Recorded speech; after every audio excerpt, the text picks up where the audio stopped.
y'all, welcome to Down the Rabbit Hole. It's your host, RyleeRabbit. Today, well, you guys already saw us chit-chatting a little bit, but we have Vic Legina. Yes. Vic Legina in the house. How are you doing today? Good, how are you? Good. I like that you wear the blue. It fits my set beautifully. Well, I had to wear, this was a gift from Lainey for the holidays. Okay, so we'll talk about Lainey just to start because we got to plug her first. Yes. Lainey is a really dope talent agent. She does, most of her people are comics, podcast people, and porn stars. Yeah. And she's super dope. She's out of New York. I've worked with her a little bit too, and so I'm like, you're teamed up with her. So how's your experience been with that so far? So far, so good. I mean, she's done everything she said she would do and very straightforward and no nonsense. Yeah. And I mean, I think this whole thing is going to take an interesting turn soon. So I want to know if she's ready to strap in for the ride. Yeah, no, I think she's ready. So Lainey, actually, I don't know if a lot of people that work with her don't know that she actually started like on the Howard Stern show.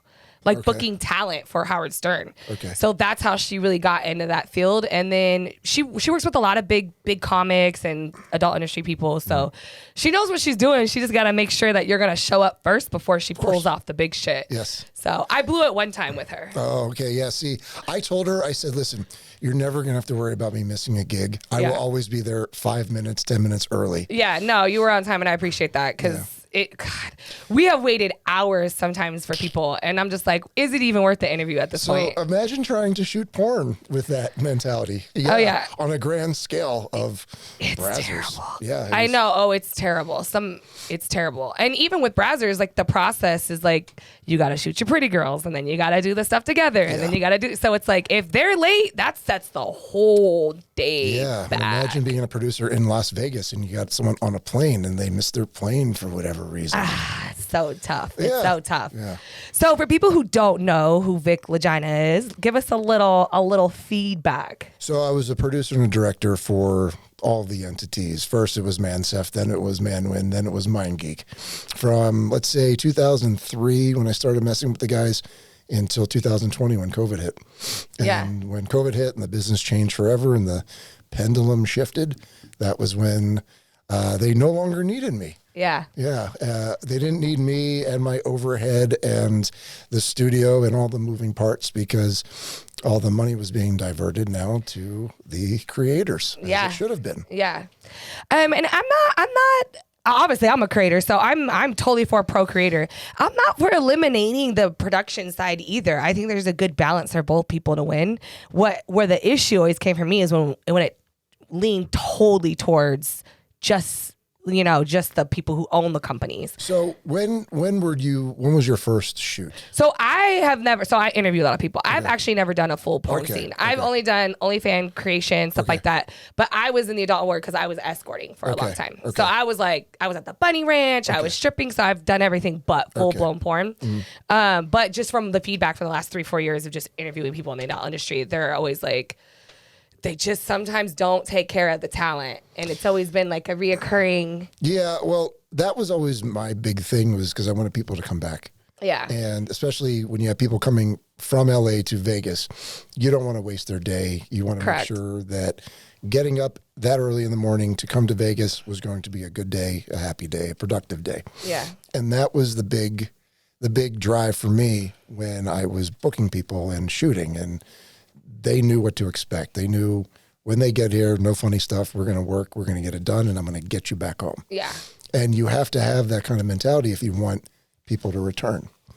So in the taking care of people, I think I covered that a lot on behest of the company. There's definitely, I've definitely gotten good feedback about certain producers and directors and stuff like that. You can always know when somebody does a good job because like talent has no problem. Be like, yo, the one person that took care of it, so that's always great to hear too. But I think as a whole, sometimes, in my opinion, might have caused the shift a little bit, like so abruptly because people were just so tired of it. And now there's another venue. Now there's another avenue for the talent to be like, fuck you. You kind of been shorting me out the whole time. Yeah. Like you guys been making millions and I got paid 1,000. Yeah, no. So it's like they're like, fuck you. Yeah, you're not wrong. Yeah. You're not wrong. That's what it was. Yeah. And I think if they would have been a little more responsible as far as like really like old school porn, they had their people, they took care of them. You know, like I feel like they used to take care of like their testing and like their flights and accommodations. Now, especially after COVID, it's like here's what you get, figure out how to get here and figure out your own testing. And interesting. See, I always bought plane tickets for people because I wanted them to get here. Well, yeah. And that's what I said. That old school mentality kind of went away. And right around COVID, that shift happened and people were like, well, fuck you. You're not. I just wonder if they have the budgets still after the Pornhub purge and all of the things that and the OnlyFans stuff. Yeah. Well, now that all the wealth has transferred to Rylee to the performer side and the creator side, because they are the ones putting themselves at risk. Health-wise and everything. Health-wise and reputation. And banks. Yeah. Every discrimination possible. So it's good it went that way. You said banks? Banks. They are financial. Oh, yeah. Thank you for bringing that up because they're super. If they find out that you've even done one video, they'll shut your accounts without even knowing. I had my account shut down. I've had 5 accounts shut. Ooh, yeah.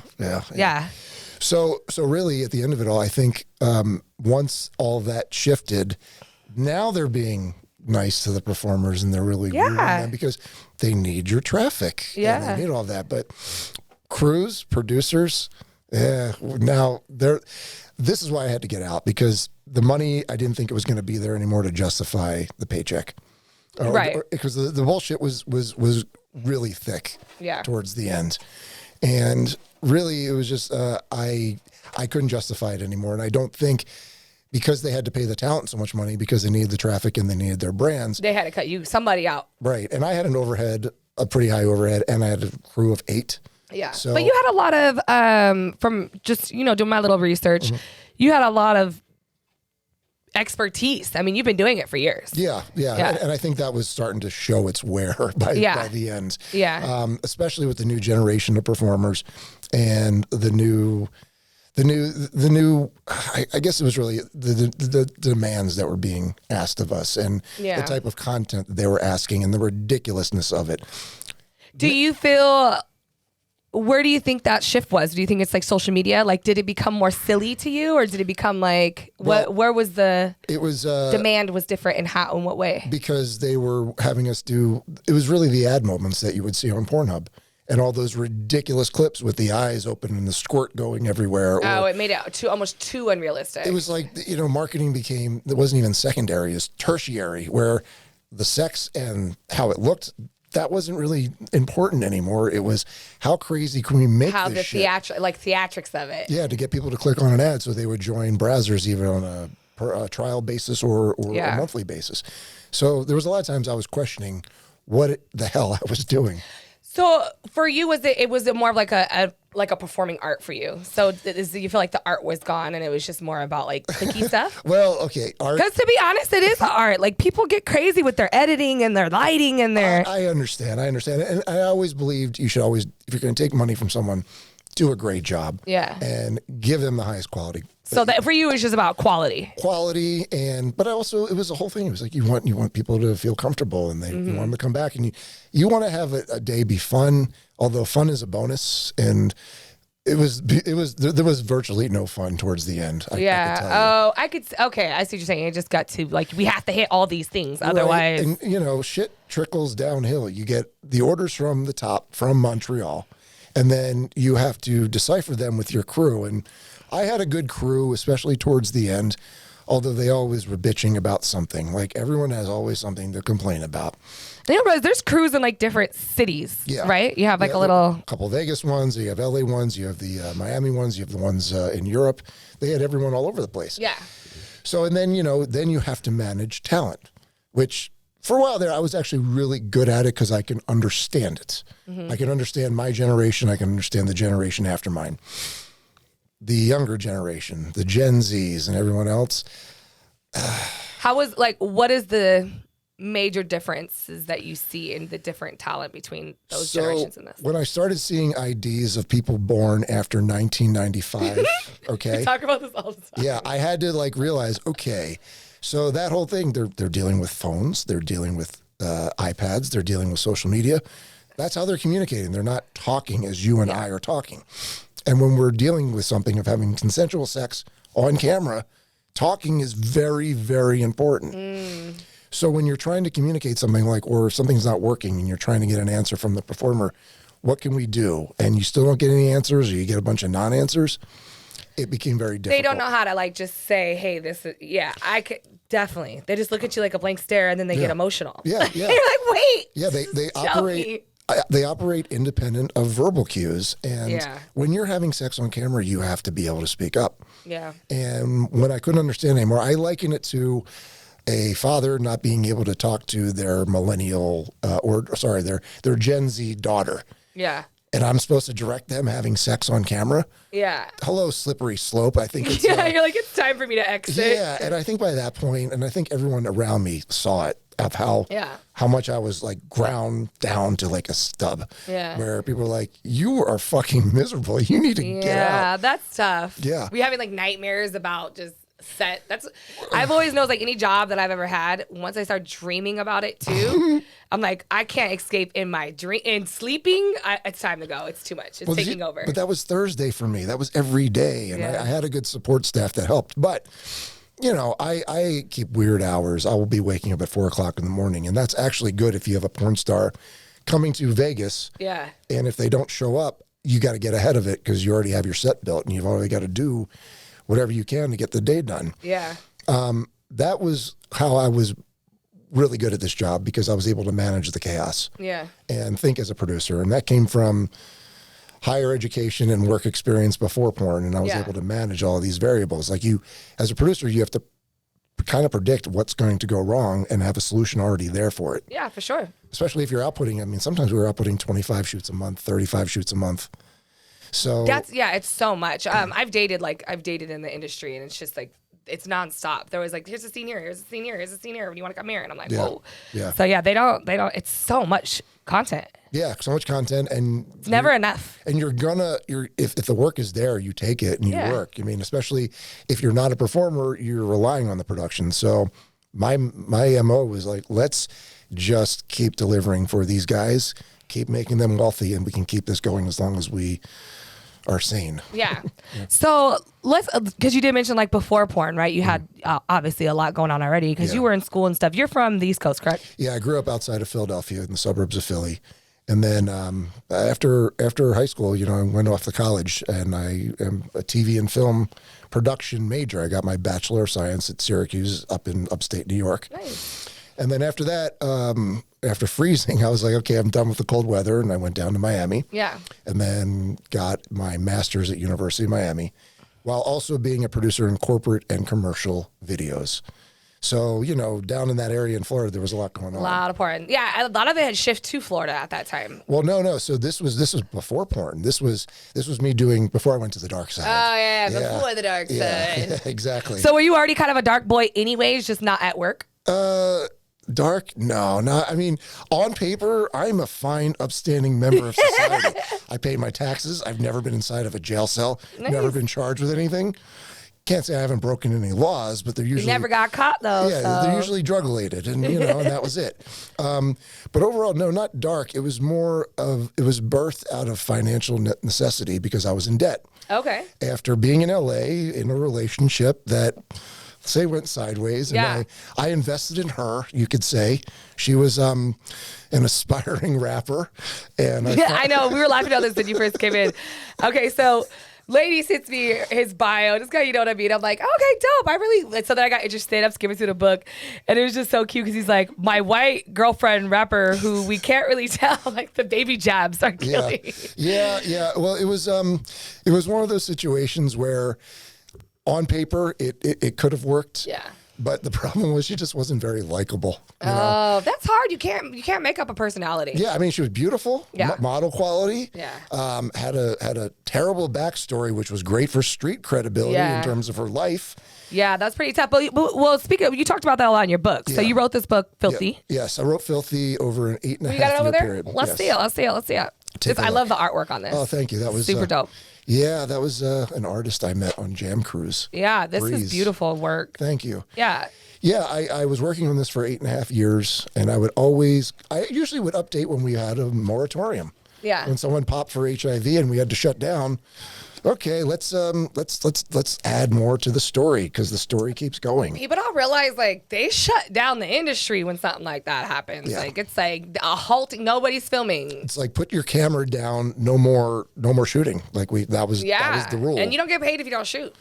Correct. Do you guys still get paid, or are you guys on a payroll? No, it wasn't a payroll. Everyone was an independent contractor. So yeah. I had my own entity that they paid money to, and then I dispersed it amongst my employees. Some were contractors, some were employees. Yeah.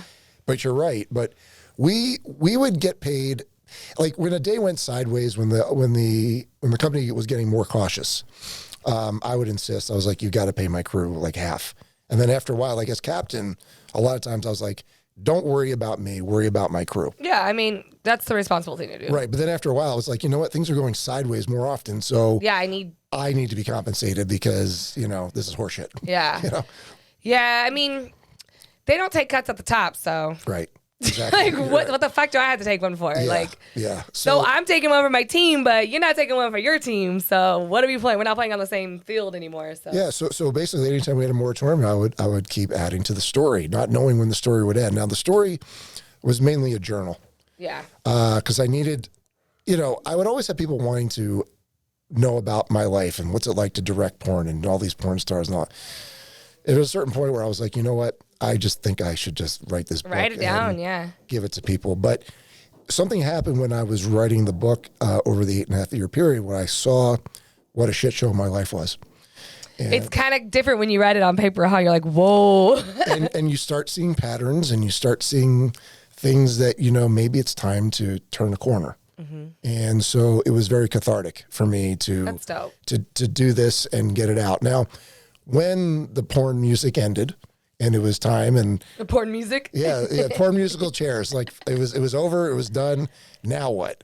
And I had 2 studios over the course of shooting for Brazzers. A huge 16,000 square foot leased one, and then when they told me they wanted me to downsize, I saw an opportunity to have someone pay my mortgage, so I bought the building. And I hey man, that's the move. I just made a phone call, like commercial real estate. Yeah, and be like, well, if we can make it last 3 years, then I can make it work. Makes sense. Yeah. It went 6.5 years from beginning to end, and when it was time for me to be gone, and I no longer wanted to even manage a building anymore, I just sold it and the tenant. I got a CBD manufacturer come in for 5 years, and they were leaving California because California was too expensive and set up here. So perfect storm where my real estate agent sold it for double in 6.5 years. That's what I'm talking about, bud. So you got that, got that, and then you got, being smart, putting your money in places, not buying stupid shit, paying down your mortgage. It took me a little bit longer, and I've been pretty honest about that. Like, I didn't really come from a family where we understood money. We worked, we spent what we needed to get by, and that was what it was. Yeah. So like, I'm just now in my mid 30s, like learning how to finance, and it's like, oh my God, there's so many things. Even just like knowing that you have to continue to like repay for your business license, or like once sometimes you think like, oh, you get your business license, you just have it, I'm like, I didn't know these shit that I'm learning as I'm going. If you need advice, I'm happy to give it to you. I'm gonna be all in Vic's First of all, First of all, have a good accountant. Second of all, have a financial advisor. I do need, and I really would like to find some resources for people on the show. One of the reasons I started the podcast is because I wanted to find resources for people in my industry. So if you know anybody or anything, like, and they want a little bit of I want to find places. There's so many girls that call me like, who's doing your accounting? How do you do this? Because those issues, my bank got shut down. I don't know how the fuck to balance a checkbook. I don't know about. So sometimes I'm starting from scratch. Like I had to have somebody go back and do expense reports for the last 3 years because somebody told me they knew how to do taxes, but they were really a piece of shit. And now I'm getting audited. So it's like, you don't know who to trust because there's so many people in this industry. They know we make a lot of money really fast. Yeah. And there's a lot of predators. So it'd be nice to find like a good chunk of resources for people in the industry that they could trust. Yeah, well, that's the thing. I didn't deal with anyone who was within the industry. These were all That's what outside. I'm finding too. I'm so done. I don't even want to know. Because at first you think, especially, somebody who just doesn't know any better. Well, let me find somebody that knows how to put the money in the right places. Especially I wasn't always legal either. I've been pretty honest about that. Like I was an escort. Sure. That's illegal in 99% of the states, Yes. So it took a while, and then you're just like, well, how do I do it so it is legal, but it isn't you know, and then so you go to somebody who you think is gonna, I do this for all the girls in your industry, and before you know it, you're like, oh yeah, and then we're all calling and cussing you out because you stole $2,500 to do my taxes and it never got done. Yeah. My whole situation was my guy. I was straight up from the beginning, and he's been great. Yeah, I mean, you know, so that's having a good accountant and a good financial advisor. And here's the biggest thing: you have to take risks. You got to take some swings. If you don't, you're going to be on the treadmill for a very long time. Yeah. I mean, if anybody knows that, it's me and Vic. We definitely took a big risk on this podcast. But it's slow motion, but it's got some traction. So it's a slow burn. You always have to have slow burn. Like, we're not here to hit a home run. Just get on base. And you're on base, you know? And sometimes that's all it takes. I've even told people, they're like, oh, I have a video from a long time ago. I was like, sometimes it takes like 5 or 6 years before a video will go viral. Yeah. Also, we're like, remember this video on Vine from 10 years ago? Yeah.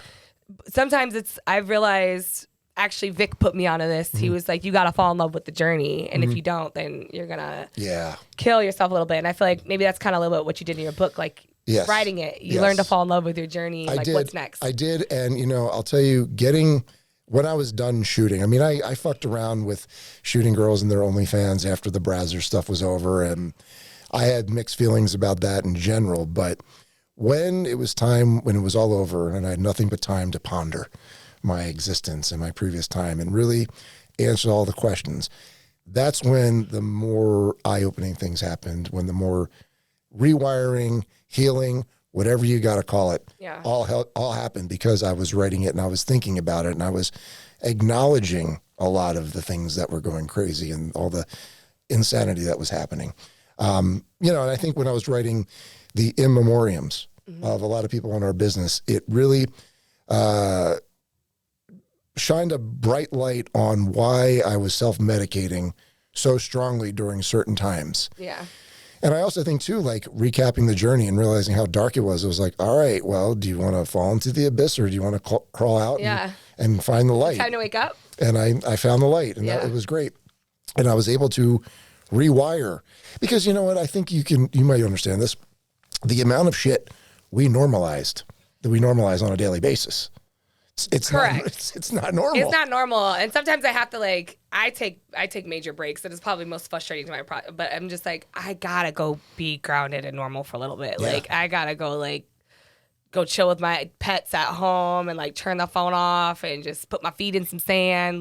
That's what you do. Yeah. Just little things. I like to get out in nature. I'm a big meditator and I stretch and stuff like that. I still smoke weed, so I probably still self-medicate, but I just gonna zone out and just kick it with family and just get away from everything. Yeah. I've gotten the travel bug lately. Okay. That's been my jig. I just want to go to a different country and vlog things that aren't sexual. Okay. Yeah. Do you know what I mean? Just the sex is cool, but it's work, you know? So it's I want to vlog things because I still feel creative. Yeah. Even if I don't post it, just filming it and doing it and putting it aside for me, at some point I'll post it. Yeah. But it's sometimes it's just for me. Yeah. Just to document my little experience. Yeah, for sure. And I mean, I guess it is probably similar with you, but when you're having sex with porn stars on your own personal time, it checks a lot of boxes on the physical level. Yeah, no intimacy. But what happens after you come? The regret. Well, I don't know if it's really regret. It's only regretful if the sexual experience went sideways. Yeah. But there's what do I have in common with this person? What do we talk about? Yeah. And those are the weird experiences, okay. You're well. Yeah. Yeah, it's are you a 2-hour or are you a 48-hour? Yeah. Because that was usually limit. I was okay, we got done what we did. And so you might be here for the weekend, but there wasn't a lot of much longer than that. Well, I would test the waters. If the 2 hours weren't well, it's you want to come hang out in Vegas for 48 hours and then we'll see how it goes. And sometimes it went well and sometimes it was there's no there. You're yeah.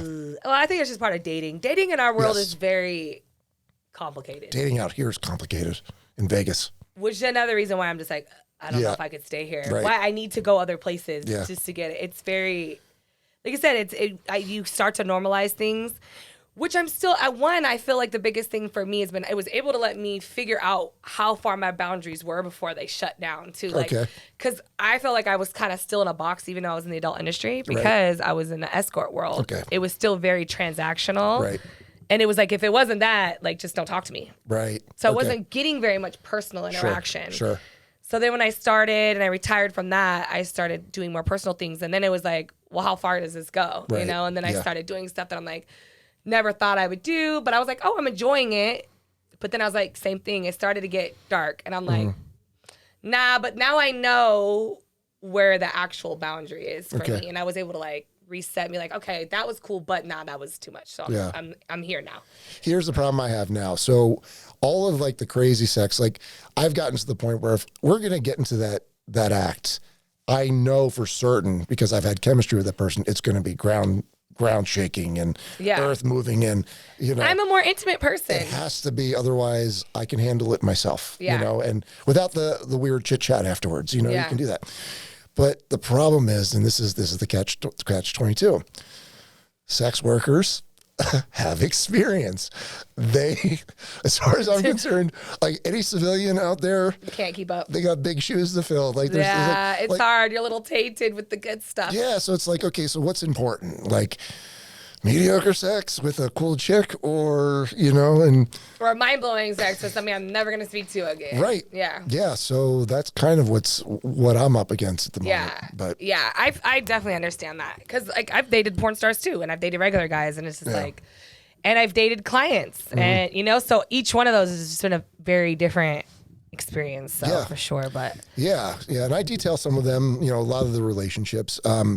Yeah, you've had some gnarly relationships. Oh, wait, let's go back. Hold on, we skipped that. That was a rabbit hole we did not go down. Your white rapper girlfriend. Yeah, okay. So I gotta talk about it. So she was a model, and she was a SAG extra, and we were in LA, and she was on movie sets and doing all that stuff. And I guess she was, her whole thing was she was getting hit on all the time. And I guess there was like some sexual harassment going on, you know, oh, I'm sure. Early 2000s in Hollywood.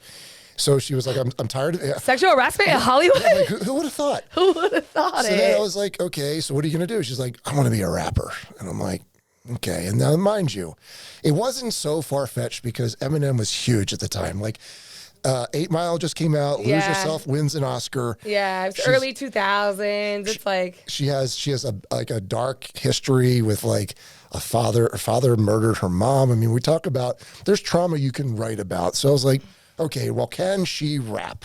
That's the question. Well, could she? She could. The problem was the directions that the producers were taking were not her. So it wasn't, it was disingenuous. And after were they trying to like sexualize her instead of like letting it be really dark? Her first song, she was like rapping like she was like a white little Kim about rolling blunts and smoking 40s. I'm like, you do neither of those things. That's not cool. Right. I was like, this doesn't work. I was like, you got to talk about your pain. You know, that's going to resonate.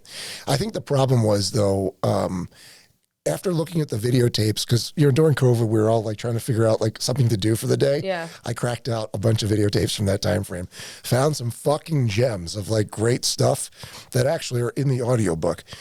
But I realized, you know what the problem was? She just wasn't very likable. Like you have that thing, you're like, I don't like her, I just don't know why. Was it like it wasn't like a star quality. It was just she had that.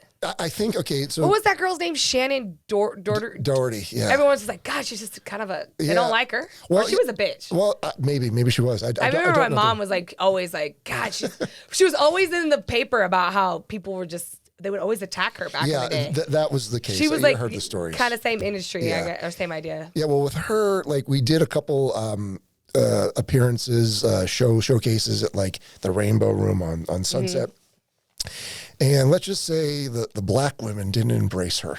They rejected her after maybe it was the hair, maybe it was the eyes, maybe it was. Well, I think too. Like I grew up in an all black and Mexican neighborhood, and black girls love me. Okay. But I think it's also because I really grew up around them, so they know that I really was smoking and chilling and hanging out. Like they know the difference, and I think if anybody can smell bullshit, it's a black woman. Yeah, okay, all right. You know, so that might have been why. That could have been it. Yeah, like they're like, maybe, but no. It wasn't more like it was like, oh hell no. Like, they're like, who is this bitch? Yeah, they weren't having it. Yeah, because they loved her some Iggy. Yeah. You know what I mean? So I think, but Iggy grew up on the street. She was walking on a track in Miami at 16. So like, you know, so I think they knew that they could probably just, you know. What was real and what wasn't. there's definitely like trauma and darkness to speak about in rap, which she went through. But I think it's different when it's street rap versus trauma rap. Yeah. You know, that's where Eminem thrived. Right. He went trauma rap. Yes. You know, and so. So, I mean, we took a swing. And in doing so, I got myself into a lot of debt. Yeah. And so when you get yourself in debt, how do I get myself out of debt? Well, sell pussy and ass. Well, yeah. or if you're a producer, make yourself available. Yeah. And this was 2002. And this was like when the internet was finding its way. And then I found myself directing a scene for a Mexican kid named Ricardo who wanted to shoot his first porn movie. And he hired me as a director for $500. Nice. And that was my first day of porn. That was in April of 2002. 4 scenes that first day with some people that I wound up crossing paths with later. They just didn't remember. Because it was. Oh, yeah. I think I read a little bit about that. Yeah. Yeah. And so once I crashed into the LA mountain, it was time to go back to South Florida. And that was when she continued to obsess about her non-existent music career while smoking weed on our futon because we couldn't afford a couch. And I was working 2 jobs back as a normal producer for corporate. Yeah. And then that's when the porn snowball started. When They're like, oh, you do this? I need another one. I need another one. I need another one. And the guys who would eventually become Brazzers, who knew how to market porn on the internet, we found each other, and they were ready to explode when I was ready to get out of Florida after the breakup. And I had this big business on my head. I had no more debt. I worked myself out of it, but I had this business. Yeah. Now, that's a time when you can be like, well, do I exit and be a square? Or I love that you know what a square is. Yeah, what's through door number 2, Monty? Yeah. That is a crazy shit show of a world of porn. Okay, we're going to go for that. Okay, let's go. Yeah, let's go. Let's go. And that's what got me out of Florida, because Florida, I mean, you know, you had Bang Bros down there, and you had some talent down there that was $500 boy girls and things like that. Yeah, it's a little raunchy down there. It was. It's the gutter of porn. I call it, the Grapefruit League. This is where you get like, your training wheels. Yeah, you know? for sure. These were my times in the trenches. Yeah. And when it was time to get out of Florida, and I had to tap into the LA performers, the professionals. The bouges. I didn't want to go back to LA. I was like, this is expensive, and I know I can stretch my dollar more in Vegas. So why don't I bring Vegas to me? Yeah, it's a lot of people live here and work there. They go back and forth. It's cheaper to commute than it is to live there. Yeah, I was flying. I mean, this was when Southwest was doing $29 flights. So I would fly a girl in from Burbank. They would shoot 2 scenes in a day, so they make double their money and go home. And I was like the one dude running the show. I had maybe 1 assistant, makeup artist, and then eventually it just kept growing and growing and growing. Good for you. Yeah, so I just kept rolling with it. And that's what the book is about. It's really like, how does a company that took over everything start? Well, here's the story. They definitely did. Yeah. Yeah, they did. Well, that was their mission. Yeah. In the beginning. It wasn't being the best porn company. It was being the only porn company. Oh, they were trying to monopolize and they did. And they did, yeah. Yeah, they definitely did. That's always the first one. Oh, Brazzers? Like the first thing they say. Like, yeah. Brazzers? Is it Brazzers? Yeah. Yeah, they didn't no idea what it was called. You know what it is? And I think I don't like to give them too much clout because they did me a little dirty, but I don't think it was Hardin that did it. At the time, Hardin out here. I know those guys. Yeah. They're very, very good at getting their brand out. Like when you look anywhere in Vegas, you're going to see a Hardin sign. Yeah. The clubs, the girls, the clothes, like they're good at branding. Yes. So that's why they're winning. Now, I'm not gonna lie. Sorry, their weed's not the best. Like to me, like I'm a smoker, so like to me, I could get way better quality weed, but mostly just because Vegas has a tendency to dry out weed, just because it lives here. You know, just it's here, it's gonna dry out. But they like their THC contents aren't really that high, but they're just really fucking, and they sponsor everybody and they show up everywhere. I feel like Brazzers did the same thing, right? Yeah. You could get a fucking t-shirt, a hat, like they put it on everything, so it became like a household brand, almost like right behind Playboy, right? Yeah. Playboy, it's everywhere. Sure. So that's my next goal too. But there was a dark and nefarious forces underneath it all. Yeah. That was why they would give me boxes of Brazzer shit. I would never wear it. Yeah. I was like, I don't My friends love it. Yeah, I was like, I don't want to be a shill for you assholes because I knew what they were. Yeah. I say that by third ownership. Third ownership versus first ownership was vastly different. So were you more, who did you like the best out of all those? So the first ownership, these were these frat bros that knew how to market porn on the internet and had the vision, and they were the ones who got it all off the ground. And so if I look back on who I liked the best, it would be them. You know, for the sheer like hustle of it. The hustle, just the wherewithal. Like they did this, and then they got to a point where they're starting families, and now they're up in Canada, and there's a pretty big mafia presence up in Canada. So they were getting, squeezed a little bit, I would say. I'm sure. And if they're starting families, they're like, you know what? I think we've made enough money, and then they sold to Fabian Thalman, which at the time was rumored for $40 million. I'm like, bravo, guys. You made your fuck you money, great. Yeah, getting it out. Right. Well, it was actually, came out later, it was $140 million, but yeah. Good for you guys. Exactly. That's why I was like, that's cool. And then, it was insane during Fabian's reign of second ownership. I like how you say reign. It was. Well, he was like, they called him Darth Thalman. Like he was. Really? Yeah. Like that was his nickname. But he was like this weird computer programmer, very awkward, like, not the guy that you would think would have so much money, but he invented Nats. It's like a software that tracks clicks, and that's how he made his fortune. Then he bought Brazzers, and then at the time it was just kind of self-running itself, or was he really? Well, you said he's Darth. He came to my studio, my first studio in 2009, because he was doing his due diligence because he was wanting to buy the company. Now, mind you, they already had Pornhub at the time. First ownership, where they were the ones who actually started Pornhub. I was told that they attended a symposium with the biggest expert in internet porn, and his message was, tube sites are coming, so there's no stopping them. Prepare yourself. Yeah. So what they do, they started all the tube sites. And it makes sense. They just got in early. They got in early, so everyone hated them, and they became the evil empire. And that's where, the Fabian Darth Thalman thing just continued.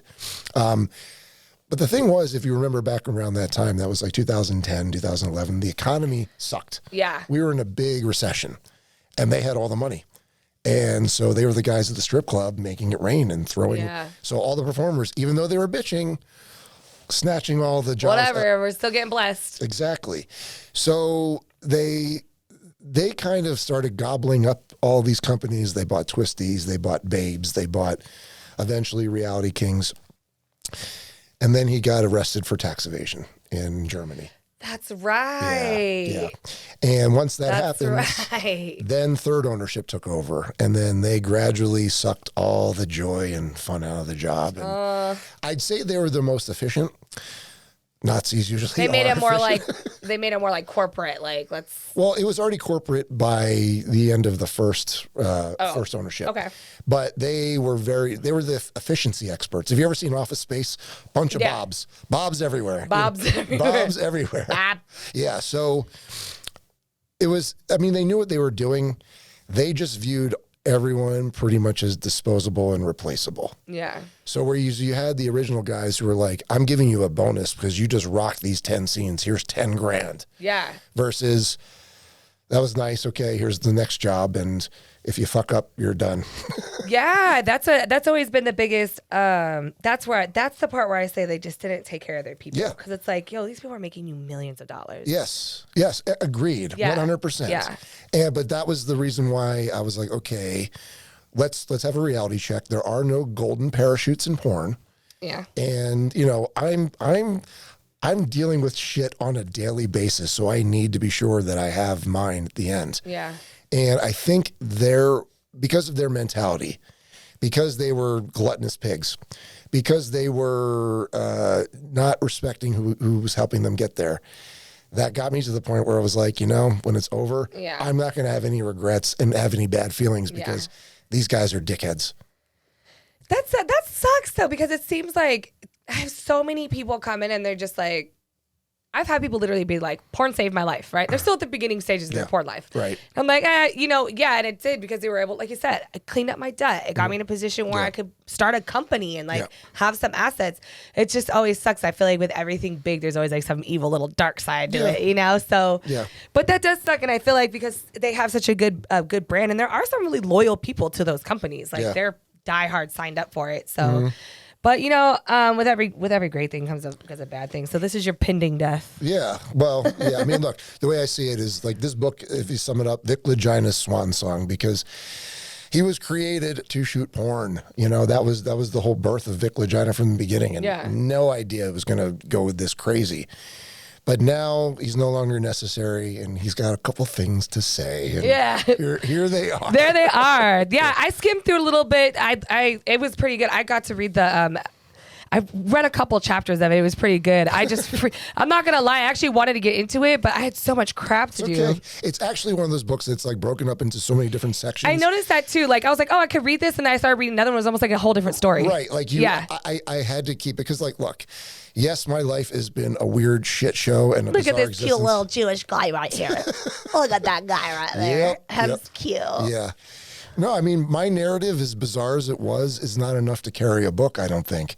So I think it's a great book. But you know what it is? Sorry, I didn't mean to cut you off, but I think what it is we have so much stuff that's thrown at us all day. Yes. That like it's really hard to say. I used to be able to sit through a whole book. Right. It's really hard because now my phone's going on my I got so many things to do. So I like that it was like little pieces. Right. So like if you get tired of hearing about my shit show of a life and where I came from, here's a story on is it squirt or piss? Yeah, exactly. We do a hard shift. And is it squirt or piss, Vic? Well, there's been scientific studies which I outline in this book where there are antigens that indicate urine is a source. Yes. It's mixed in there at least. Yes. Now, mind you, like golden showers. You're pissy. Right. I've been with squirters, and the substance I cleaned off my tile did not resemble urine at all. Yeah. It was a clear liquid that didn't smell. I think if you hydrate properly, urine won't anyway. Sure. And then there were the scenes that smelled like a fucking Subway after I got done there. Oh my gosh. Yeah. Okay, wait. Yeah. Worst scene that comes to mind right now.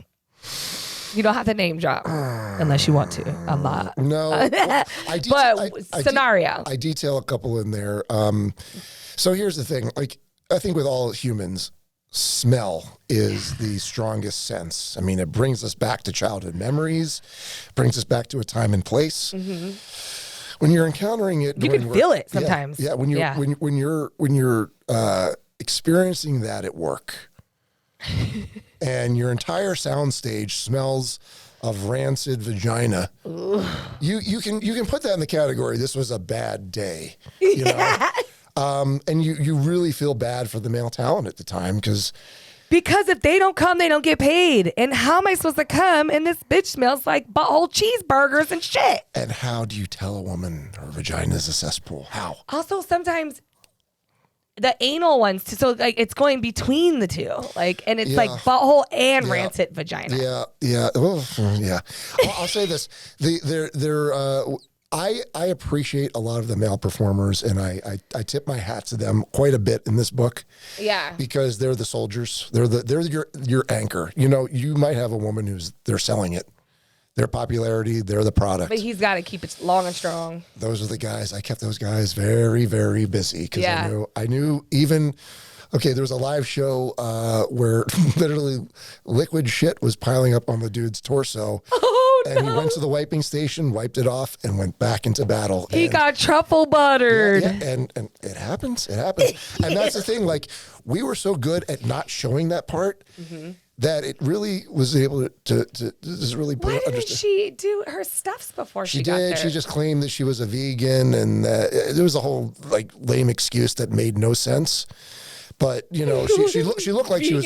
She looked like she was a vegan. Let's just put it that way. Lord. But here's the thing: we were so good at it that the viewer never knew this was happening, and they never knew how disgusting porn could be at times. Yeah. Well, now they want to see that. They do. It's like, yes. Oh, it's a thing now. Oh. See, this is a trend that I'm thankfully I missed. Please, tell me more. I'm curious. There's so many people Okay, so I've done my progress very slow in that. So I started off just a lot of girl or solo. Right. I just started doing like oral stuff with guys. But people are really obsessed with buttholes right now, like beyond butthole. And it doesn't matter. They're like, they want the truffle. I just cannot because I'm really big on hygiene. Yeah. But they request it so much. So like these are your fans requesting requesting it. They're interesting. Yeah, but they request it so much. They're like, they just want me to either spread it or shove something in it. Put the biggest thing they can find it. And it's like being requested. And there's even like, I've had girls come on the show. Callie Caliente, she was on the show a couple months ago.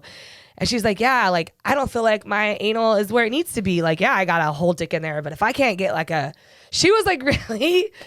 I'm like, it's really a thing right now. People are trying to see how much they can get up there. That's interesting. So I guess in one sense, I'm glad that there is that caliber of performer still out there, because I was getting worried towards the end that they weren't willing to go the extra mile. They weren't strong performers. Like, I think being a porn star, you aspired to be a strong performer. Mm-hmm. And I think there was a certain point when OnlyFans and everything was taken over, you were dealing with a lot of influencers who were a lot of crybabies. Influencers willing to play with a dick on camera. That doesn't make you a porn star or a performer. It does not. Thank you. And I do talk about that. I talk about it with a few people. I did someone else's podcast recently. Mm.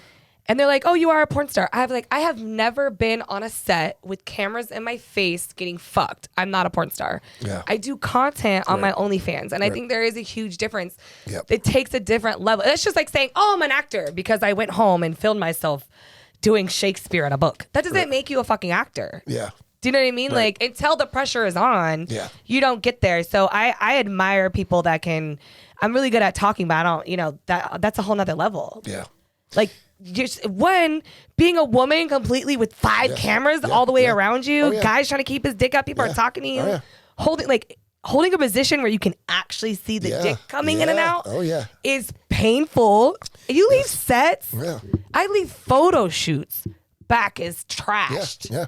And I can even imagine, like, I've left dick sessions that just trashed, like, could you imagine putting those two together? Your body is in an immense amount of pain. Yeah. They don't realize the grimy shit that comes with it. So I commend those people, and they keep their bodies on point. And that was the whole deal. Like, are you familiar with Marcus Dupree? Mm-hmm. Okay, the Russian guy. Mm-hmm. Now, I dealt with Marcus quite a bit. Mm-hmm. I'm Marcus's biggest advocate, which kind of puts me maybe in the bad guy category because there was all these claims about him. But Marcus is Russian.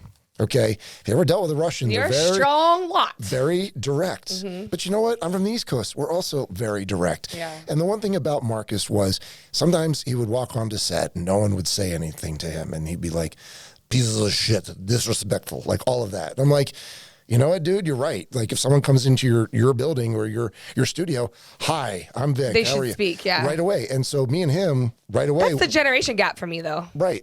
But me and him got it. Now, the thing about Marcus that I loved, he always came in the night before because he wanted to be rested and sleep. And he wanted to put every ounce of his being into that scene. That's cool. Can you argue with that work ethic? No. And people say, well, he's an abuser, he's this and that. I was like, I've never seen that on my sets of him being an abuser.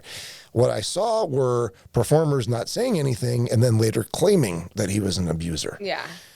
That's a big difference, and when you're using that. Because if somebody spoke to him and was like, hey, I don't really like that, do you think he'd be reciprocating of it? I think, here's what I knew about him. I mean, he was on a green card, so if he got into trouble, he would be back to Russia. So he knew the importance of keeping things calm.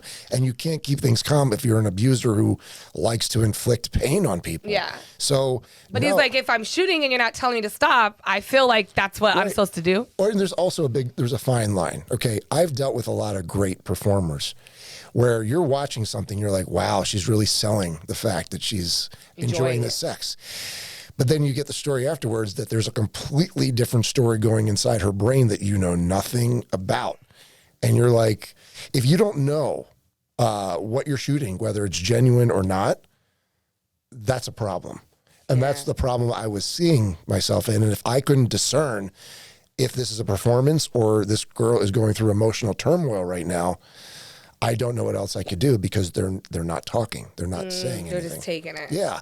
And I know there's like a union and, you know, I go about all that, but what exactly can they do besides inform, you know, about what you should do and what kind of a performer you need to be in order to be in this business where you're not a liability? And then aggressive sex is a huge fetish, and people really do request that. So if I'm thinking like, oh, you're just putting on the tears, then right. I don't know.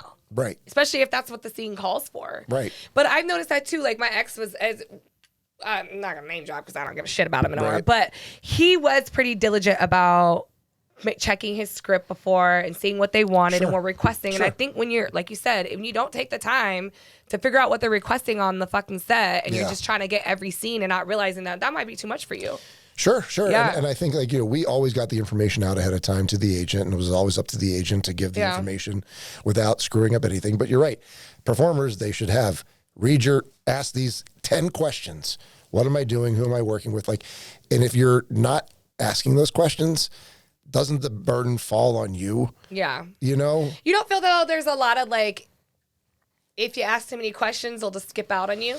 And this may not be from the company's perspective, but I've seen it with agents where if you make even a little fuss, some of these agents are like, okay, well, I'll just book somebody else. And then they'll book somebody for $100 less, who's not going to say anything, who's new and up and coming in the game. And I think that's a little dirty secret in that industry as well, is that maybe necessarily it's not always that the companies aren't. It could be the same thing. Yeah. The companies don't know that they have to step up because the agents are just kind of in it for them. Not all of them, but are in it for themselves. They're like just trying to get the book so you can get their check. Yeah. And they're not even speaking up for their clients. Like, hey, I need them to have these tests covered. I need their books, you know, or I need their bookings and all that stuff. Well, that's where the union could help. But the question is does this union have any teeth? Yeah, I haven't seen it yet, so I don't know. Well, it's hard to have teeth when everyone's an independent contractor. The reason why unions work in LA is because everyone goes through payroll, their employees and everything else. That's how it works. If that's not going to happen in porn, then you're going to run into these situations where a producer is thinking they're doing everything right. And they just don't know. And they don't know. Yeah. You know, and that's what I faced. And when the company started validating a lot of it, that's when I was like, it's time to go. Yeah. Because now I have too much to lose than I have to gain. Yeah. So. Well, friend. Yeah. This was a lot. I love this. I think it's dope. Yeah. Are we done already? What time is it? How much?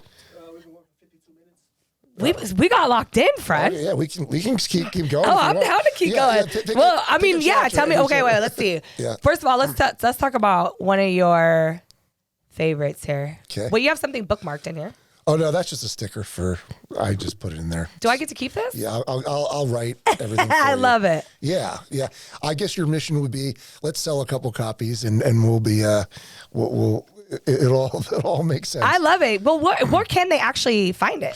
So if you go to my website, viclegina.com, not only will you see a trailer for the book that I shot in 2021, the trailer's got boobies. So if you want to see some boobies, you know, go. We do like titties. Yeah. So go to viclegina.com, and then there's a bunch of buttons, whether the print version, which is on Amazon, or the digital version, which I say don't get the digital version because go either print or go audiobook. It is hard to be on your phone all the time. I'm the same way. And then if you want like signed copies, there's a ways of doing all of that. But it depends on what you're in for. Like if you drive back and forth to California a lot, you'd like the audiobook. I do. And honestly, I was on my way up here and I kept trying to like big screen it so I could kind of set it in the corner, and I'm like, fuck, I didn't realize it was on audio. Yeah, it's on Spotify. I'll have to check it out on audio, because that was the thing, is like I was like getting into it and I'm like, fuck, I wish I could just listen to this in the background. So the audiobook was a whole nother experience altogether. I recorded it. Is it in your voice? Yes. Oh, yes. You have a nice voice. I'm pumped up about that. Thank you. Okay. I recorded it over 40 days. Once I got done with my lawyers, and lawyers made a good amount of money making sure that everything is in here could stand up legally if it came down to that. Once the text was locked, I recorded for 40 days. I was sober for 37 of them. When it came time for the alter ego to come out, that's when we started hitting up the illicit substances and having fun with that. Yeah. And I edited it all. So all of my education and experience I was able to put to use. in an audiobook. Okay, so when did Lagina come out in your audio? At what parts of the stories was that guy coming out? Well, he's from the beginning. Lagina narrates the whole thing. Oh, it's the alter you ego. said that. Okay, because you said alter you're sober for most of it. Oh yeah, no, the alter ego. He has a different name, and he came out. What's the alter ego? His name is Osmodeus Spaceball.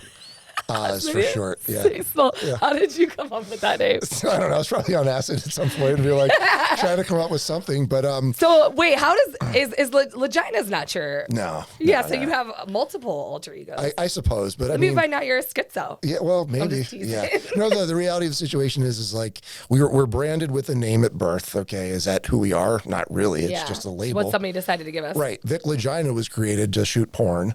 And now he's no longer. So, so who's there? Spaceballs. Yeah. Osmodeus Spaceball. Yeah. He's got his own music in the audiobook. I mean, when he's essentially. I'm kind of pumped up to listen to this now. I tried to make it as weird and as creative as possible. Like, this is 100% me. This was not anyone telling me you have to do this. This was like, you know what? If I'm going to release this, I want it to be an experience. I want the people to learn something, to feel something, to just enjoy it, but I didn't want to release just anything, which is why it took 8.5 years, But once I had it all done and it was all ready, and I was like, okay, Oz, he needs music. So he's got his own theme song. Wait, did you write the theme song? It's a very short. You're gonna have to send us a clip of this so we can put it into the podcast episode. The trailer for the book is a song I wrote that a guy in San Diego, of all places, we recorded in San Diego. And I needed to create a trailer for the book, and that's what I used the footage for. Nice. The dude who plays me was the guy who was in Donnie Darko. He was Frank the Bunny. That is funny. Yeah. So me and him, we acted over 6 days right before I vacated my studio in August of 2021. I'm super excited to see this now because I got it late and it was holidays and I'm like, damn. But I did get to do my skimming. No, you did. Listen. Where can you find the artist? Go to breezeart.com. So BREZE art. You can see I painted everything in here. Nice. So I did. Cool. I'm my own little. I little. Too sometimes. Yes. Yeah, I love it. I get a little jigged out. Yeah, she was great. I met her on Jam Cruise. Oh, and she's a girl. Yeah. Yes. Girl art. I said to her, I go, okay, I have. Do you want to do my book cover? Here's what I'm thinking. I think this is she was all on board. Yeah. I'm like looking at all the little pieces to it. Oh yeah, there's it's a whole.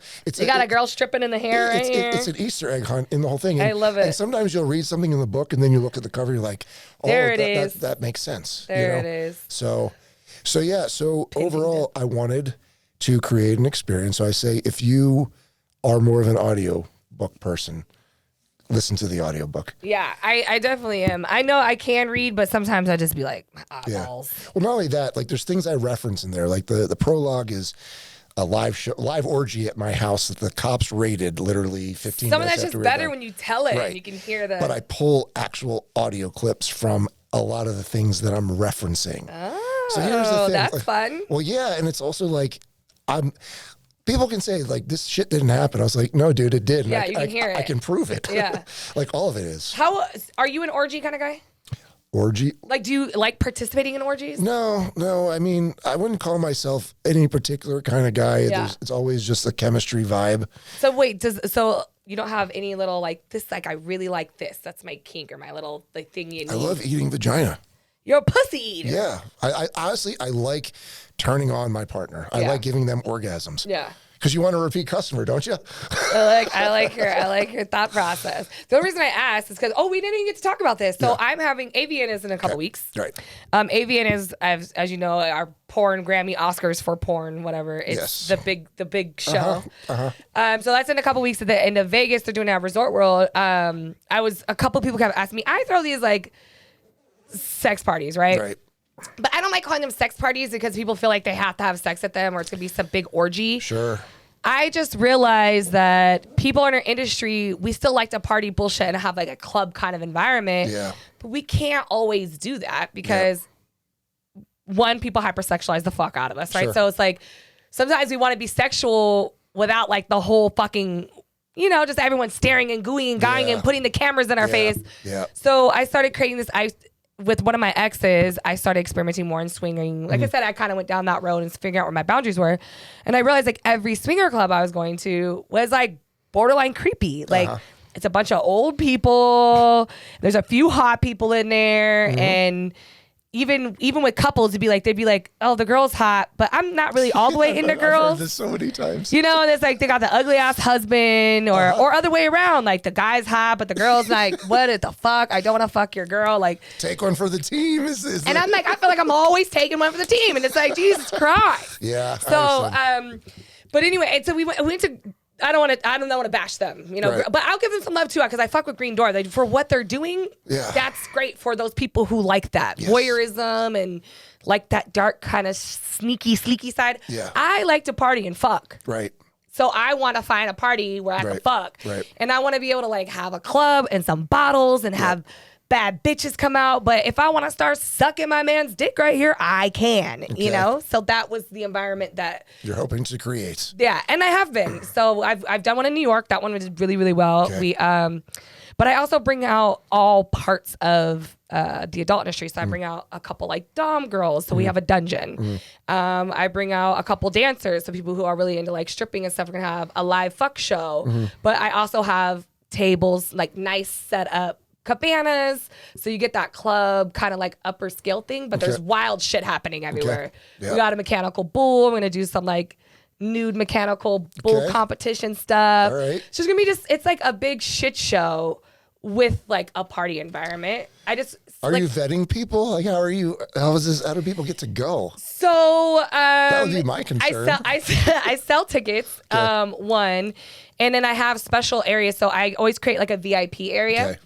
VIP is for, obviously it's a little more expensive of a ticket, but it allows for people who want that more private area. I have places in the house. So I have a 3,200 square foot like garage that's being turned into like a rave club with stripper poles. And then I have 9 cabana pool area, which is going to be more like hip hop area where the mechanical bull, stuff like that's going to be. And then I have a private VIP section where if you want to film or do content, and it's all those people who want to do that have to have a green wristband. So they have to submit their STD results to me. Got it. Prior. So I have a list of people. Sure.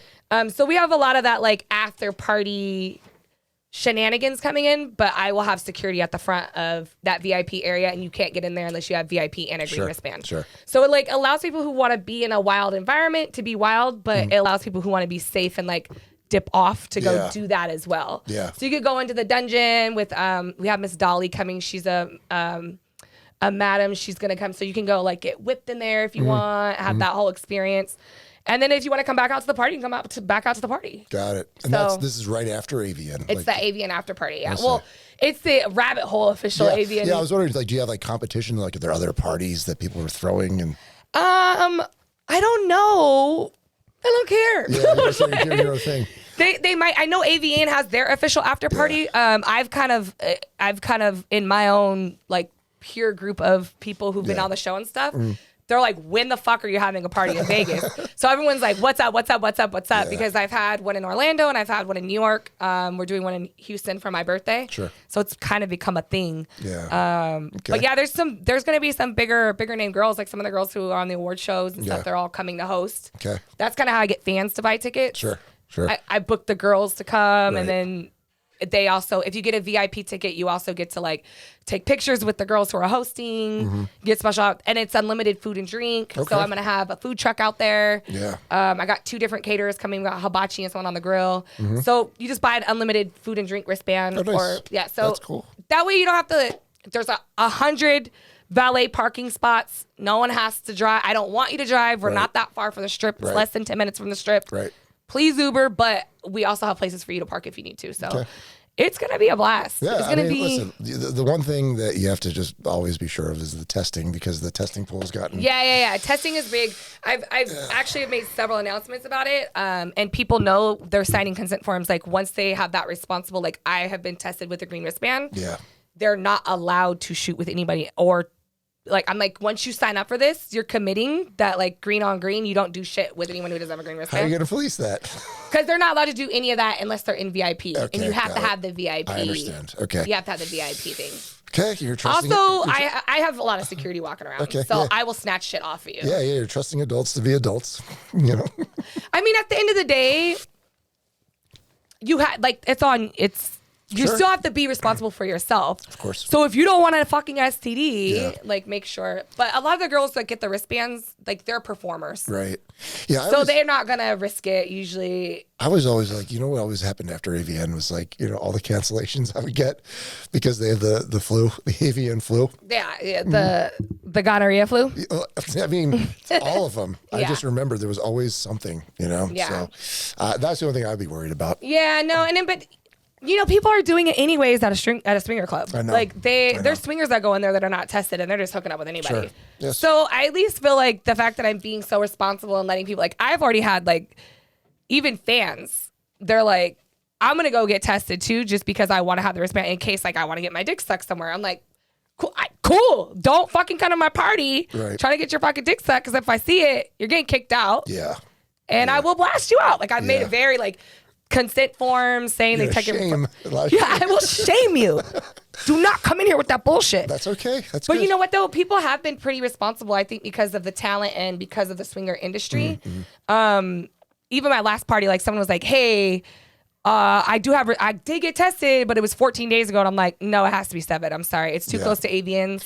That's it good. has to be 7. 7. Doing I'm not 7. fucking around with 14 days. It has to be 7 days. What about 3? I would prefer it. I would say 3 is the good.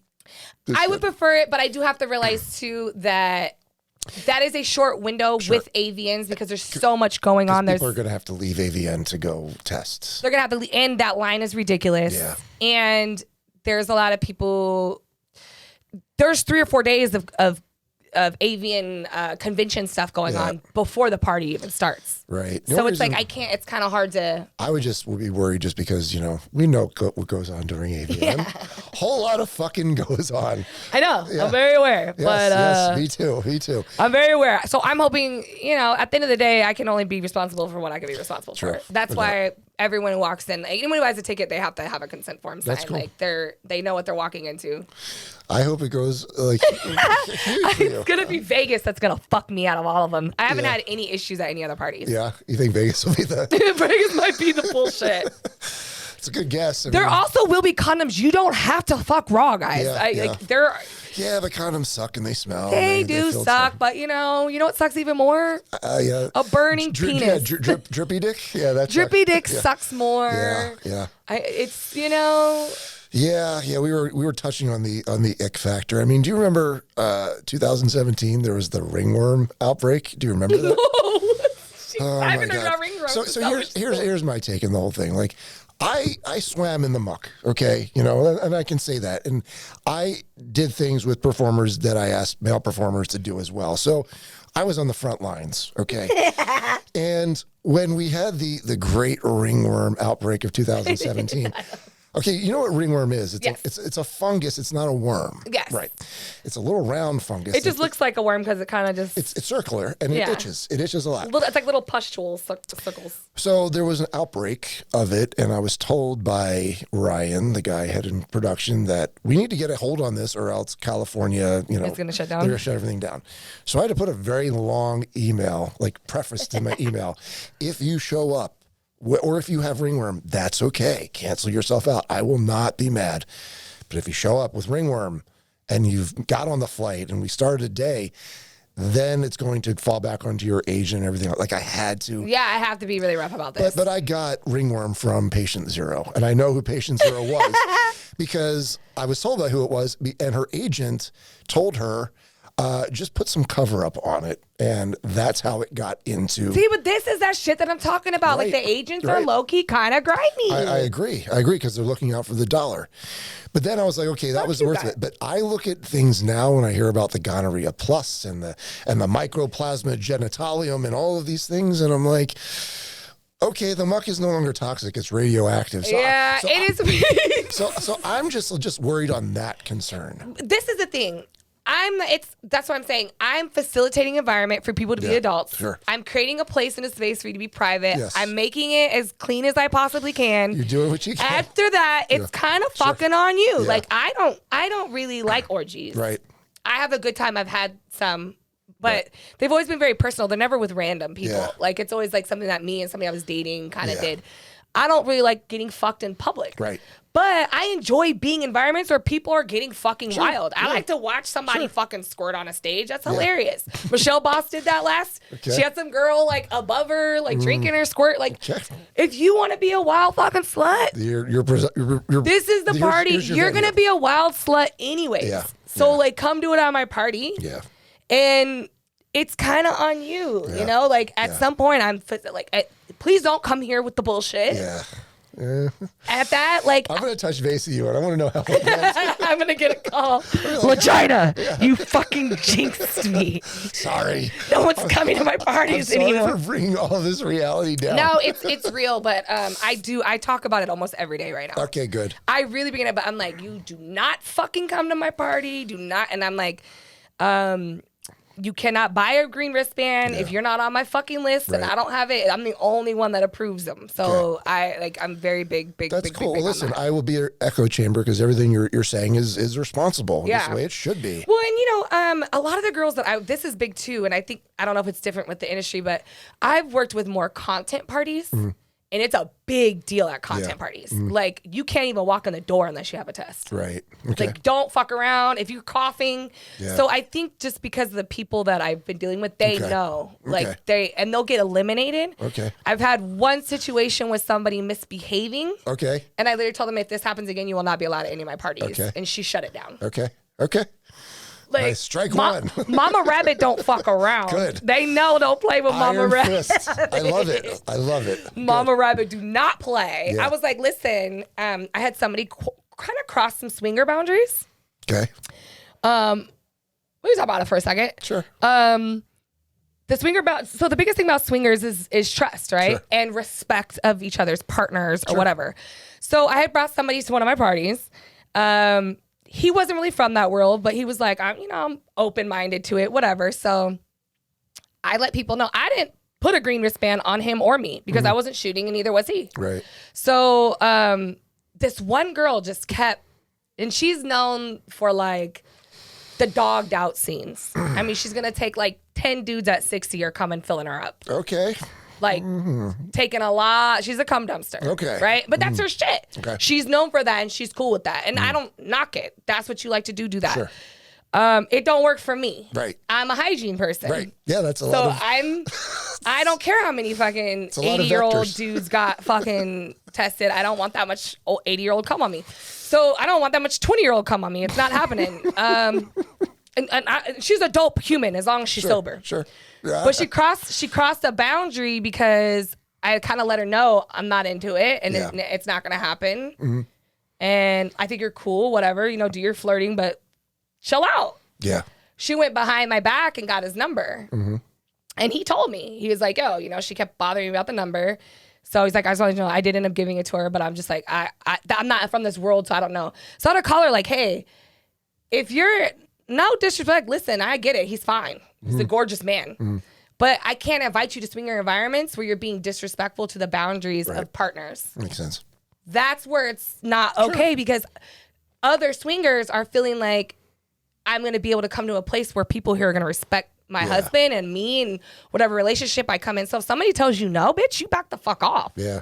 Yeah. I was like, because you will not be allowed at any of my other parties because I need to be able to, one, trust that you're clean, and two, trust that you're not going to disrespect anybody. And just because you're a woman doesn't mean you can't disrespect people. You're absolutely right. Women get away with slapping men in the face and doing dumb shit like I keep your fucking hands to yourself and don't disrespect anybody and you could come. So we had an adult conversation about it. I'm like, I'm not mad. I just need to let you know, like, anyone that I'm fucking is going to tell me. Right.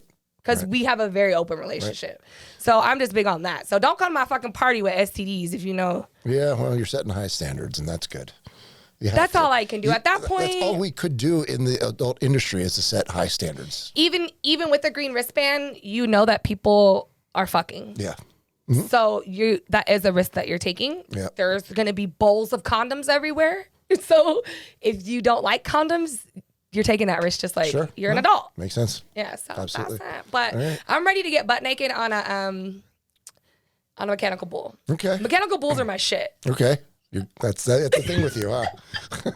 I literally have a whole, I don't know is there any stickers right here? So one of my first art things, it's like my rabbit, my RyleeRabbit rabbit. One of the first adventures we ever went on, I went on a mechanical bull shaped like a big ass penis.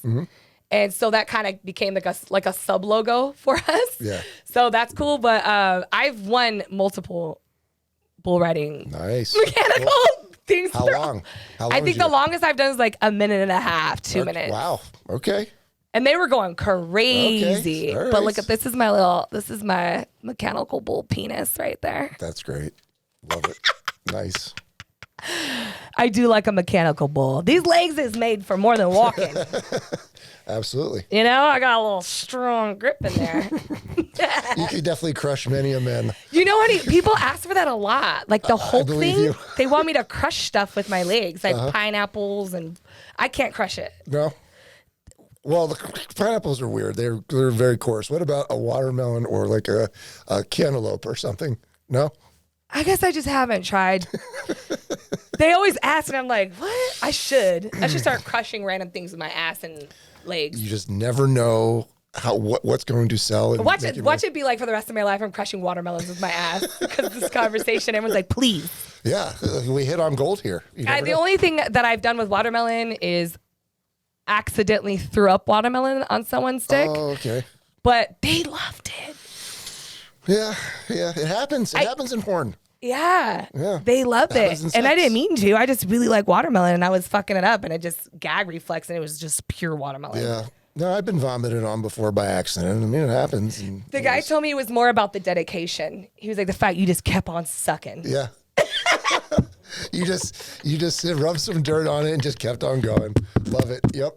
That's great. I was like, was that a seed? Amazing. Oh, fucking hell. Okay, wait. We need to hear one of your wildest sex stories before we go. Wildest sex story. Okay. You got to have something juicy. No, I do. Okay, so AVN.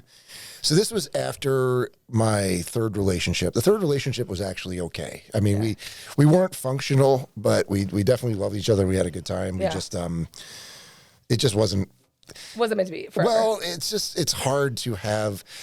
How are you going to have a monogamous relationship when you've got young women who are making it very apparent they want to have sex, no strings attached sex, and you're supposed to say no to that under some guise of monogamy? Yeah. So once we got out of that and I was a little more wiser in navigating sexual encounters with women in the industry where you have to balance that line between don't be creepy, be respectful, all of that.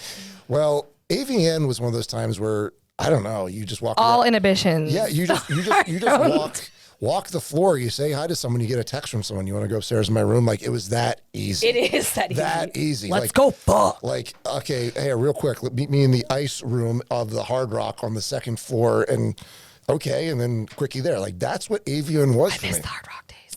So there was a female performer I was hanging out with, and she had a break from her husband, who was also at AVN. And she told her husband, yeah, this is my girl time. So she had 5 girls with her, and she's like, come to this room right now. And I'm like, make it to the room, get right in there. And me and her are having sex in front of, basically, it's like an Olympic committee of, some of them are just flat out lesbian. They have no They're interest. just like, yeah, and they're like holding up, feels like they're holding up scorecards at every change of nuance and every little thing. Snicker, giggle, giggle. But the thing was, I was so mollied and so coked that I literally, she goes, listen, man, you got 3 minutes. She's like, either you got to come or you got to get out of here because he's coming back. And I'm like, I am not going you're not coming with... No, well, so... Oh, you pulled it off. No, it was like, ladies, thank you for watching. I will see you some other time. And then I left the room, and I missed the husband by 2 minutes. And then I get a text from someone else, meet me in this room. So I went to that room, and she was able to finish me off. You're busting down Laginas left and right. That's what AVN was. I mean, it was... What gets you to finish? Is it like are you like, okay, let me ask you this specifically. Yep. Are you more of like head, jack off, or do you want to get straight in? No. Some people are like anti-head. No, I love head because there's no chance of pregnancy. Can you get off to it? Yes. Okay. If they know what they're doing. You know, you'd be amazed if so many girls are like, I love sucking dick, and they're terrible. They're terrible. Yeah. You're like, okay. Did someone tell you? I realize that girls don't really. Yeah. I feel like they're supposed to like to give head. I suppose my civilian friends were like, "You're living in a fantasy that no women like to suck dick." I'm like, yes, they do actually. Yeah, I do. Yes, they I do enjoy sucking dick, but I actually don't think that I don't want to say like I'm probably the best. I just really enjoy like pleasing. So me, I'm like you. I'm like I'm watching to make sure like what I want to be memorable. Yes. Yeah. That's the key. But like, you know, when you're having sex, of course, if the vagina feels good and it's odor free, then I can easily finish it. Odor free, ladies. Yeah. The hard thing is the anal cream pie. Very hard to do. You know? Really? Yeah. Yeah. You can't come in anal and I'm butthole? not saying I can't. I can. It's just takes a little bit more. Why? People love butthole. Yeah, but I think there's like a grasp situation going where a vagina and the Kegels can grasp, you know. It's like once your butthole's open, it's just open. It's open. Yeah, and it seems seemingly never ending too, because it's It is. basically. It literally is like 25 feet. It can keep going. Right, whereas a vagina, you're definitely hitting a finite wall somewhere. Oh, you know? it's a little more of a cave. You're just getting, Yeah, and if they're good on their makes sense. Kegels, then the vagina works. You know? Yeah. I'm always curious because like there's always guys who are like more like a shaft guy or they're like just my head or fast or slow or I get my balls too. Some of these women, I mean, so sloppy and so much saliva, and you're like, yes, that's exactly. You like a wet sloppy. I mean, instead of lube, of course. Yeah. You know? I've only had one guy tell me it was too much. I was like, what do you mean? What do you mean it's too much? No, I don't think it's. I think the only time it becomes too much is when the vomit becomes involved. Yeah, you know what I mean? The vomit was a clean, solid watermelon juice. Exactly. It was watermelon sugar high. And even then when it happens, you know, it's happened to me, you know, you do, you say, it's okay, honey. You go to the sink, you wipe off, and you just go back, you know? It was, I don't think there was anything but watermelon. Yeah. It was like a sweet watermelon. He was like, it was perfect. I didn't care. It didn't smell like throw up. Yeah. No. My watermelon story was ideal situation for me. Yeah. So that I guess would be the wildest when you're fucking in front of an Olympic committee of lesbian women. They just remind me of like when they had to consummate the marriage and everyone sat and watched the king and queen at the end consummate, and they're just like, Yeah, that was the wildest one, I guess you could say. But I mean, look, there was a lot of organic threesome and foursomes and all Shit of that just got happened. wild. It just happens sometimes, and you're like, all right, let's just go with it. yeah. You know? Okay. What's your pet peeve? So I give everyone consideration of their time as humans when it's not reciprocated. That's the biggest pet peeve. So, for instance, anytime I had a shoot lined up for someone, all of us did our job to get that person to have a great day. And we put a lot of work in and a lot of time and in consideration. Yeah. And when you can't get on your fucking plane to make money, to You're have like, sex, get your ass here. that's what it was. It was like, look, we're doing it for you. Like, where's the reciprocity? Yeah, in just all people this? being late and being disrespectful. Yes, all the time. that is it. I mean, I am always, hi, how are you? Or just even you don't know someone, smile. You know, just be pleasant. When you don't have that reciprocated, it's that can get me annoyed. As well as something as simple as like return your fucking shopping cart to the thing. Don't just leave it there. Don't be a douchebag. Right, I know I feel like I'm the only person that ever walks my cart back and people laugh at me. I'm like, No, you should what? do that. They're there. So like those things hit people's car. A little bit of wind comes and you got a fucking ding in your car. On a bigger scale, if you can't handle going and putting a cart in a little area, how the fuck are you going to manage your life? You know, that's one simple thing you can do. And if you can't do that, then, That's true. Then the rest is not going to fall in place. Yeah. Okay, and then I always ask people, what is like your ideal date? Chilling at home with the dogs and maybe opening a bottle of wine, you know, or Indoor guy. Or live music. I'm a live music person Yes. too. I do like live music. Yeah. I mean, if I can go to a festival and meet like, or go with someone who's like going full on the hippie vibe and Are you like a hippie kind of music guy? yeah, Are you like a more of like the Grateful Dead jam band Okay. kind of vibe? So Okay. those are my people. When I go to shows, like Yeah. New Year's Eve, I'll be going to shows and all these shows, and these are the people that I assimilate with. Yeah. You know?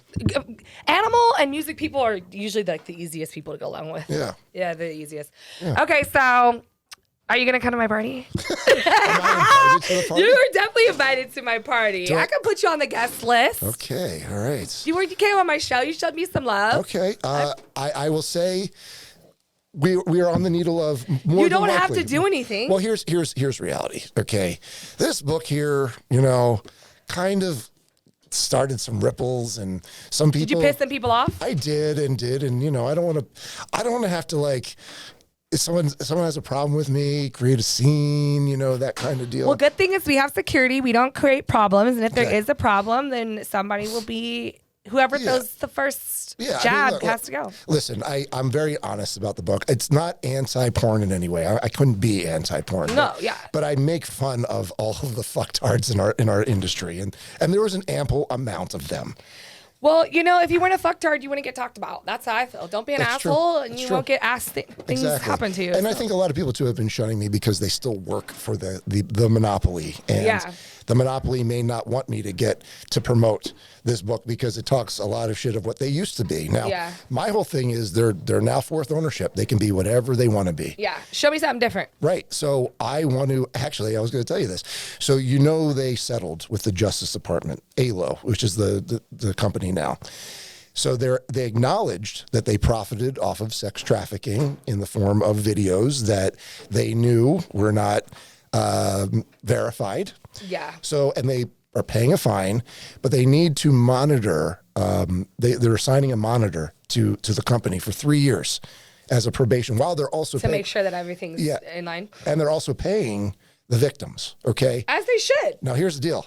I want to be that monitor. I want to be that guy. I actually applied to the Justice Department. Really? I wrote an email. I'm saying, look. Because if anybody knows the ins and out of it, it's me. I could tell you what I know they were, and I could tell you if they still are what they were. Yeah. I'm in a unique position to do that, and I'm happy to do that. Yeah. And I could use a job, Yeah, I get a little extra. I mean, listen, my financial advisor says to me, some income is good. It always helps.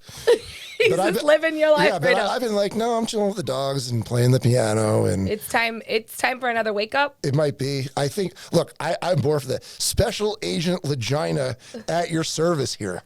Okay. I love it. From the Justice Department. How great of a story would that be? I think it's dope. Yeah, I think Lagina should be Detective Lagina. Yeah. So I'm going to tell Lainey. I was like, let's plead to the Justice Department. Let me be. See if you can do that. Let me be Pornhub's monitor. Yeah.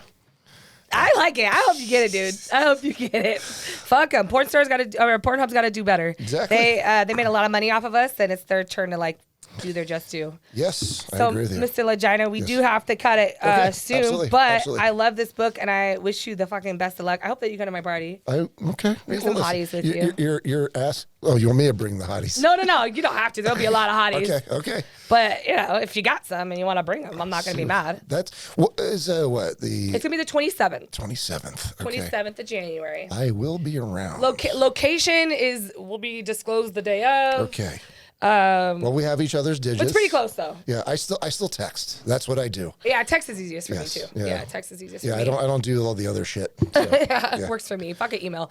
Tell everyone where they can find you one more time and where they can get a copy of your book. So go to viclegina.com and you can see the trailer with movies. Okay. Audio. Yes, you can get the print version off of Amazon. There's a link on the site, as well as if you want to listen to the very fun audiobook I curated, that is on Spotify. I love it. And if you're not on Spotify, you can buy it a la carte and multiple services that are on the website. Yeah, it's pretty easy to find. Yes. It's pretty easy. Good. Filthy by Vic Legina. We appreciate you for coming on. Thank you for having me. We're gonna have to see if you get your detective job, and I want the first interview. Special Agent Lagina at your service.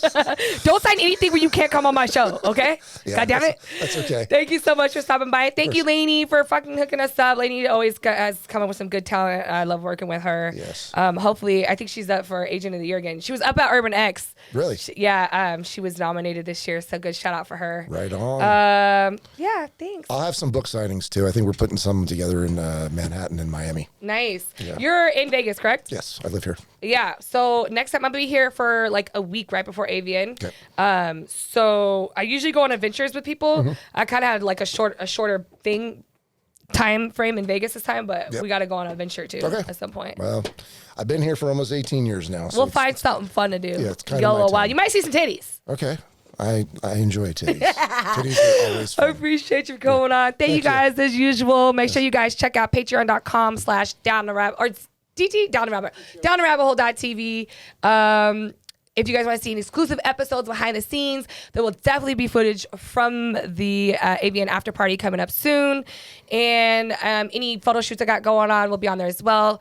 This interview will be on youtube.com/DTRHTV, and we'll have clips and stuff on all platforms. You guys know you can hear it everywhere. And check out Vic Legina. That's that guy, filthy over here. We will hear from you soon. Bye, guys. See you next week.